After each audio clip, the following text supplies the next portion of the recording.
Olá pessoal, tudo bem com vocês? Aqui é o professor Fernando e na aula de hoje, 1º de dezembro, nós vamos trabalhar fração irredutível e frações equivalentes. Tá? Esse conteúdo é composto por uma parte teórica e alguns exercícios. Vocês não precisam copiar a parte teórica, basta responder os exercícios nessa folhinha ou no caderno de vocês. Então vamos lá para a orientação. Fração irredutível. Uma fração é irredutível quando o único número que divide seus termos ao mesmo tempo é 1. Ou seja, uma fração vai ser irredutível quando a gente tem 3 quintos, por exemplo, aqui. Ó. Não dá, o 3 e o 5 não tem um divisor comum. Não dá para dividir o 3 e o 5 por o mesmo número. Por exemplo, o 3 dá para dividir por 3. E o 5 dá para dividir por 3? Não dá. O 5 dá para dividir por 1 e por 5, mas o 3 não dá para dividir por 5. O único divisor que é comum entre os dois é o 1, porque o 3 dá, o 1 dá, qualquer número é divisível por 1. Então, qualquer número natural, qualquer número inteiro é divisível por 1. Então, quando só o 1 é o divisor comum entre os dois, a gente já fala que essa fração já está reduzida ao máximo. Ela é uma fração irredutível, não dá mais para reduzir. Irredutível significa que não dá mais para reduzir. O máximo que ela chega é nisso, 3 quintos. Não dá mais para dividir o 3 e o 5 por um mesmo número, a não ser o 1. Só que se eu for dividir por 1, vai ficar 3 quintos do mesmo jeito, então não adianta. Tá? 7 quartos. 7 quartos, o único divisor comum entre o 7 e o 4 é o 1, porque o 7 só dá para dividir por 1 e por ele mesmo, e o 4 dá para dividir por 1, por 2 e por 4. Então não tem nenhum número que dá para dividir os dois ao mesmo tempo, a não ser o 1. Dizemos que essa fração é uma fração irredutível, está reduzida ao máximo, não dá para reduzir mais. Quando a gente fala reduzir, por exemplo, 10 sobre 15. O 10 e o 15 dá para dividir por 5. Os dois dá para dividir por 5. Então a gente divide 10 por 5 dá 2 e o 15 por 5 dá 3. Fica 2 terços. 2 terços não dá mais para dividir. Então 10 sobre 15, 10 quinzeavos, é uma fração redutível que dá para reduzir dividindo por 5 e por 5, tanto em cima quanto embaixo. Quando não dá para dividir por nenhum número, a gente chama de irredutível. Okay? Note que toda fração irredutível é formada por números primos entre si. Ou seja, o que são primos entre si? Que não dá para dividir entre eles, né? Só dá para dividir por um e por ele mesmo. Não tem como dividir por outro. O 4 dá para dividir por 2, mas o 7 não. O 7 é primo. Entre eles são primos aqui. Primos entre si. Que não tem nenhum divisor comum a não ser o 1 mesmo. Ok?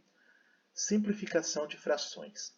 O que é simplificar a fração? Para simplificar uma fração, dividimos seus termos simultaneamente por um mesmo número, até que a fração se torne redutível. Ou seja, se a gente tiver uma fração que dá para dividir por algum número ao mesmo tempo, tanto em cima quanto embaixo, numerador e denominador, nós podemos dividir até reduzir ela para que ela se torne irredutível, como nos exemplos acima. Por exemplo, 2 quartos. 2 sobre 4, a gente lê 2 quartos.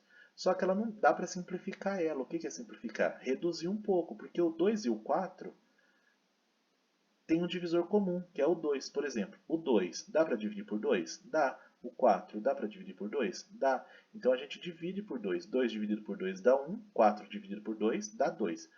1 e 2. 1 e 2 significa 1 meio. 1 meio não dá para dividir por nenhum número que seja diferente de 1, só por 1. Então não dá para reduzir mais. Agora sim, 2 quartos é a mesma coisa que meio. Porém aqui está reduzido ao máximo. Tá? Ela não dá para reduzir mais, ela é irredutível. Aqui deu para simplificar, reduzir. Aqui não dá. 18 e 24. O 18 e o 24 eu fiz em duas etapas. Eu dividi por 2, porque os dois números são pares, dá para dividir por 2. Eu peguei o 18 por 2, deu 9. 24 avos por 2, deu 12. Porém, 9 e 12 não dá para dividir por 2 mais. Mas os dois têm na tabuada do 3, então dá para dividir por 3, o 9 e o 12. Eu peguei o 9 e dividi por 3, deu 3. E o 12 dividido por 3, deu 4. Agora, 3 quartos não dá mais para dividir. Agora ele é irredutível. Porém, 18 sobre 24 avos, 9 dozeavos e 3 quartos são todas frações equivalentes. Ela tem o mesmo valor, ela tem a mesma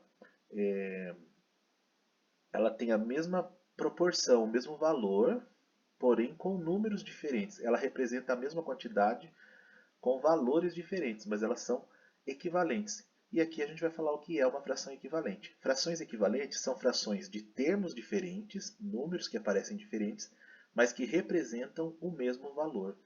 Isso representa isso que representa isso. Elas representam o mesmo valor. Elas são equivalentes, mesmo usando números diferentes. Tá? Por exemplo, meio é a mesma coisa que 2/4. São equivalentes. Olha o exemplo aqui. Ó. Observe na figura. Nós temos esse... Ó, as duas figuras, o tamanho dela é o mesmo. Porém, essa aqui está dividida em 2 e pintou uma. Significa metade. É a metade de tudo. É um meio. Essa aqui, que tem o mesmo tamanho, eu dividi em 4 pedaços iguais e pintei 2. Ficou 2 no total de 1, 2, 3, 4. 2/4. Reparem que a parte pintada aqui é a mesma dessa. Então, meio e 2/4 representa a mesma coisa. Tá? E se você pegar o 2/4, 2 dividido por 2 dá 1, e o 4 também dividido por 2 dá 2. Vai ficar meio, reduzindo esse 2/4, ele chega em meio, dividido por 2 em cima e embaixo, vai dar o meio que está aqui. São equivalentes, ok? Para encontrarmos frações equivalentes a uma fração dada, basta multiplicarmos seus termos, numerador e denominador, por o mesmo número natural.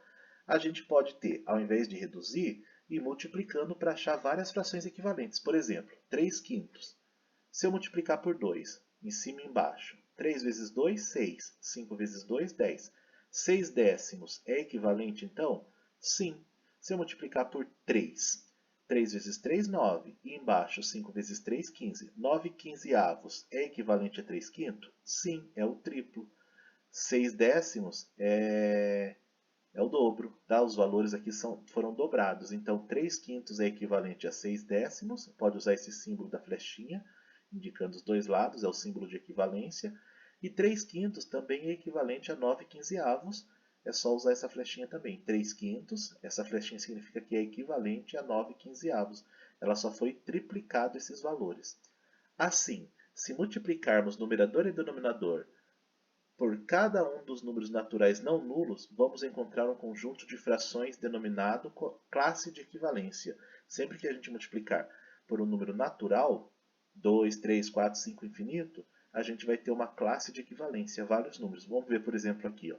3/5 vezes 2, 6 décimos. Vezes 3, 9 quinzeavos. Vezes 4, 12 vinteavos, 12 vigésimos, 12 vinteavos. Vezes 5, 15 25avos, e assim por diante. O conjunto classe de equivalência é um conjunto infinito, porque dá para ir multiplicando por vários números infinitamente, já que é infinito os números naturais. Então, vezes 2, vezes 3, vezes 4, vezes 5, vezes 6, vezes 1 milhão, vezes 2 milhões, e assim por diante.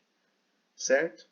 Exercícios, então. Simplifique as frações até torná-las irredutíveis. Aqui é para vocês irem dividindo até tornar o menor número possível que não dá para reduzir. Por exemplo, como que eu faço isso? Dividindo em cima e embaixo para o mesmo número. Ó, 90 sobre 60. Dividi por 10 e por 10. Deu 9 e 6. 9 e 6 embaixo. Mais o 9 e o 6, 9 sextos, ainda dá para dividir por 3 e por 3, porque o 9 dá por 3 e o 6 dá para dividir por 3. 9 dividido por 3 dá 3, 6 dividido por 3 dá 2. Ficou 3 meios. 3 meios não dá mais para simplificar, então ela é irredutível. Vai fazer isso com os outros casos aqui também, tá certo?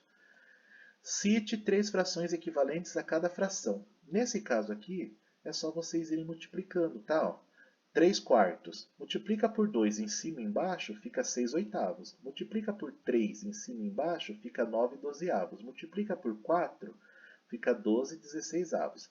Pode fazer isso na de baixo. Multiplicar por 2, por exemplo, 7/5. Por 2, 14 décimos. 14 sobre 10.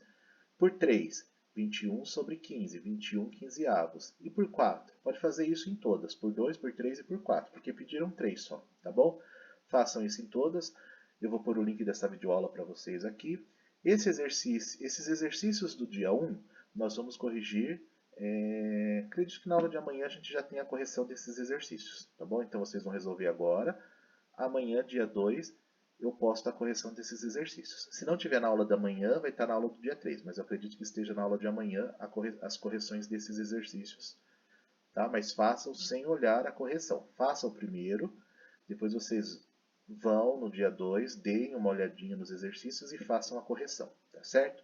Por enquanto é isso então, fiquem com Deus, até mais, tchau, tchau.